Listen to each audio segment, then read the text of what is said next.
Hey guys and welcome back to another video. आज हम एक बहुत टेक्निकल टर्म के बारे में बात करने वाले हैं। ये थोड़ा बिगिनर फोटोग्राफर्स सेंट्रिक वीडियो रहेगा। मैं जिस टर्म की बात कर रहा हूँ वो है डेप्थ ऑफ फील्ड। अब depth of field photography terms में काफ़ी इंपॉर्टेंट चीज़ है, तो इसको हम थोड़ा इजीली समझ लेते हैं। सबसे पहला क्वेश्चन आता है कि डेप्थ ऑफ फील्ड होता क्या है। अब depth of field basically simple terms में होता है जो आपका सब्जेक्ट है जिस पे आप फोकस करते हो, उसके आगे और पीछे कितना एरिया फोकस में रहता है, उस एरिया को हम डेप्थ ऑफ फील्ड बोलते हैं। अगर आप ये सैंपल देखोगे इसमें डेप्थ ऑफ फील्ड कम है बिकॉज सब्जेक्ट के आगे और पीछे ज़्यादा एरिया फोकस में नहीं है।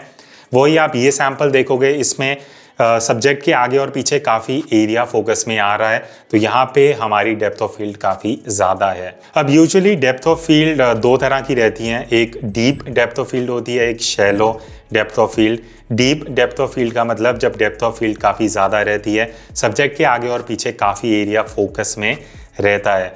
दूसरा जो मैंने बताया शैलो डेप्थ ऑफ फील्ड, यहाँ पे डेप्थ ऑफ फील्ड बहुत कम रहती है, मतलब सब्जेक्ट के आगे और पीछे कम एरिया फोकस में रहेगा, मतलब आपको ज़्यादा ब्लर इफेक्ट मिलेगा।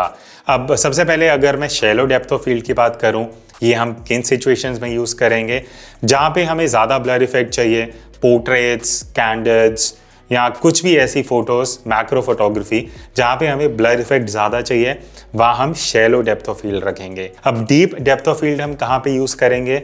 Landscape photography, cityscape, sunsets, buildings, monuments, ऐसी चीज़ें जहाँ पे हमें ज़्यादा चीज़ें फोकस में चाहिए, वहाँ पे हम डीप डेप्थ ऑफ फील्ड का यूज़ करेंगे। अब क्वेश्चन आता है कि ये जो डेप्थ ऑफ फील्ड है ज़्यादा करना या कम करना, ये हम कैसे कंट्रोल कर सकते हैं? ये आप अपनी कैमरा सेटिंग्स को यूज़ करके कर सकते हो।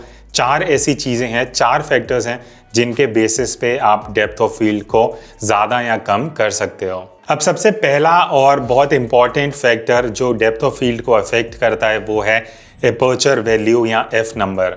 एफ नंबर जितना कम रहेगा, मतलब एफ 2.8 या एफ 1.8, ऐसी एपर्चर वैल्यूज़ पे आपकी डेप्थ ऑफ फील्ड बहुत कम हो जाती है, मतलब आपको ब्लर इफेक्ट ज़्यादा मिलता है। तो अगर आपको डेप्थ ऑफ फील्ड कम रखनी है, ब्लर इफेक्ट ज़्यादा चाहिए, आप एफ नंबर जितना कम हो सके उतना रखोगे। अगर आपका लेंस का मिनिमम एफ नंबर 3.5 है, आप ट्राई करोगे आप 3.5 पे शूट करो। वही दूसरी चीज़ आती है कि जब आपको डेप्थ ऑफ फील्ड ज़्यादा चाहिए, आपको ज़्यादा एरिया फोकस में चाहिए, वहाँ पे आप अपना एफ नंबर बढ़ाते जाओगे। F11, F16, F22 ऐसी एपर्चर वैल्यूज़ पे जब आप जाते हो तो आपकी डेप्थ ऑफ फील्ड बढ़ती जाती है और आपको ज़्यादा एरिया फोकस में मिलता रहता है सब्जेक्ट के आगे और पीछे। सेकेंड फैक्टर की अगर मैं बात करूं वो है आपकी फोकल लेंथ। फोकल लेंथ भी काफ़ी इंपॉर्टेंट है डेप्थ ऑफ फील्ड को सेट करने के लिए। तो फोकल लेंथ आपका जितना वाइड रहेगा उतनी आपकी डेप्थ ऑफ फील्ड भी ज़्यादा रहेगी। अगर आप वाइड एंगल पे शूट कर रहे हो, 18 mm, 24 mm, 10 mm, बहुत ज़्यादा वाइड जब आप शूट करते हो तो आपकी जो डेप्थ ऑफ फील्ड है वो भी ज़्यादा हो जाती है। मतलब अगर आप वाइड शूट करोगे तो आपको ज़्यादा एरिया फोकस में मिलेगा सब्जेक्ट के आगे और पीछे। वही अगर आपको डेप्थ ऑफ फील्ड कम करनी है तो आप अपनी फोकल लेंथ को बढ़ाते जाओगे, 50 mm, 85 mm, 100 mm, 200 mm। जितना आपका फोकल लेंथ बढ़ता जाएगा उतनी आपकी डेप्थ ऑफ फील्ड कम होती जाएगी, मतलब ब्लर इफेक्ट आपको ज़्यादा मिलता जाएगा।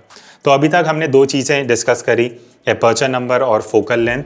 तो अगर मैं सिंपल टर्म्स में बोलूँ आपको ब्लर इफेक्ट ज़्यादा चाहिए, आप अपना एफ नंबर कम रखोगे और अपनी फोकल लेंथ ज़्यादा रखने का ट्राई करोगे।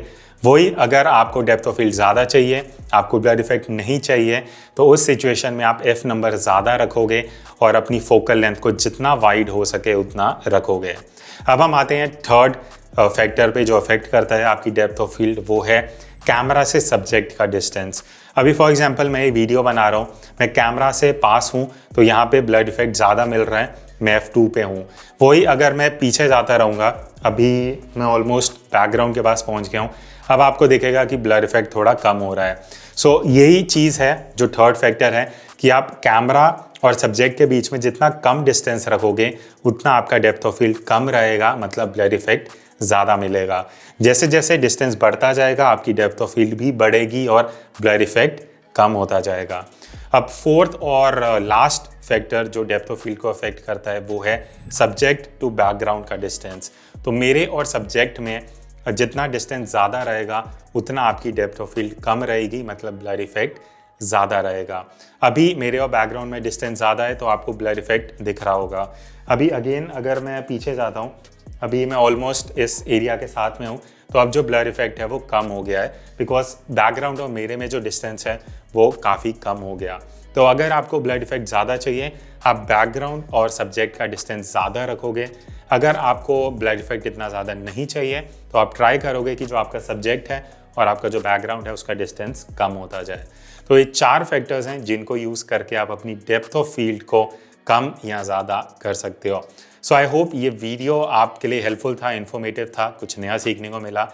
अगर था तो do hit the like button, share करना अपने फ्रेंड्स के साथ and subscribe to this channel अगर आप इस चैनल पे नए हो। एंड एक और चीज़, आप में से कई लोग क्वेश्चंस पूछते हैं जिसका आंसर नहीं कर पाता इजीली, या आपको एक्सक्लूसिव वीडियोस या कंटेंट चाहिए, उसके लिए मैंने एक लिंक दिया डिस्क्रिप्शन में। आप कम्युनिटी ज्वाइन कर सकते हो जहाँ पे एक्सक्लूसिव लाइव वीडियोस जो सिर्फ उस प्लेटफॉर्म पे ही रहेंगी, वो आप चेकआउट कर सकते हो। मैं नीचे लिंक दे दूंगा। सो हम मिलते हैं आगे इसी तरह इंटरेस्टिंग एंड इन्फॉर्मेटिव वीडियोज़ में। तब तक take care and keep clicking.